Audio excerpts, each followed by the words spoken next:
Shifting our focus now onto motorsport, the Cape Town e-Prix was described by the series' global broadcasters as one of Formula E's greatest races. It was officially given the best race of the 2023 season last week by e-Formula.News, selected by using facts and statistic votes from fans across the globe, an international jury of experts and motoring journalists.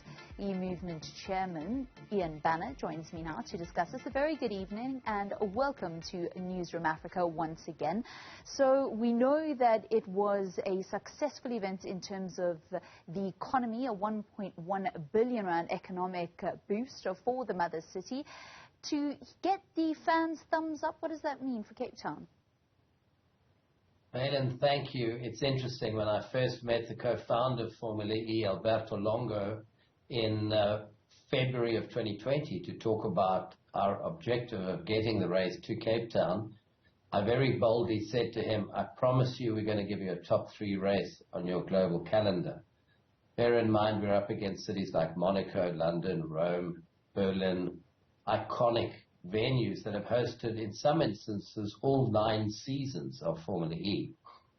So it was a bold claim, but now we are told independently, as you said, by the public and by journalists who do this review annually, that we were voted #1 race. It's magnificent for Cape Town. It's magnificent for South Africa. I think it's so important at this time we keep showing that we as South Africans can do things at the very highest global level. And that was the objective with the race in Cape Town, and I'm delighted to be told by others that we've achieved that. So June, the Formula E body actually announced their provisional calendar. There, however, was a glaring omission of Cape Town. We were told that by the end of July we would maybe have a word whether Cape Town will or will not, in fact, host a race in 2024. What's the current status?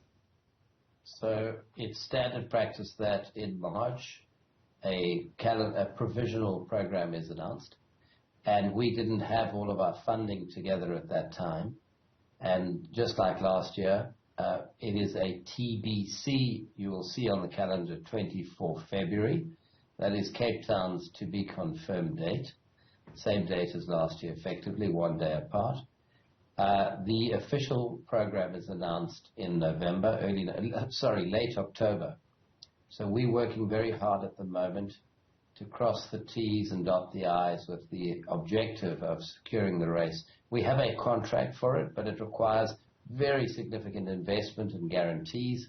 And having just staged the first race, very successfully, if I may say, we've had to start all over again on the financial. It takes several years to build a commercial program. We're in the middle of that right now. So we're cautiously optimistic that when that final calendar is announced, you will see Cape Town confirmed.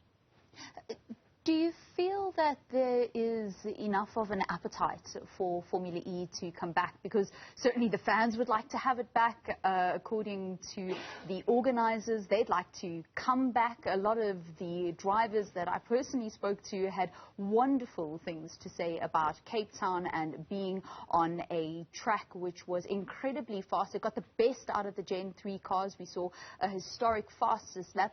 Where do you think the challenges around getting corporates to also get on board? Firstly, in terms of appetite, which you commented on, I went to the final double header in London, which was the last weekend of July, and I was amazed that at least 20 team principals, drivers such as Antonio Felix da Costa, who won the Cape Town race, Nick Cassidy, Jake Russell, and others, sponsors, Formula E people, as you said, they all came up to me and said, without question, Cape Town was their #1 race. So the appetite is 100% there.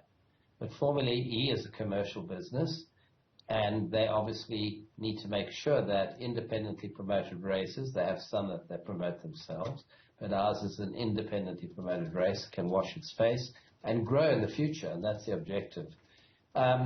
It's the old story, build it and they'll come. Without actually staging the event, nobody believed us that it would happen. It did happen, and I'm pleased to say it's been voted #1. And those that were there, like you, saw the impact of it. and not forgetting the very strong purpose-led initiatives that we have, which build into the race each year. I won't talk about that now, but that's our main reason for being, frankly. So corporates need to see it happening. They need to believe in it. And obviously the discussions now are much easier that we have staged the race for the first time.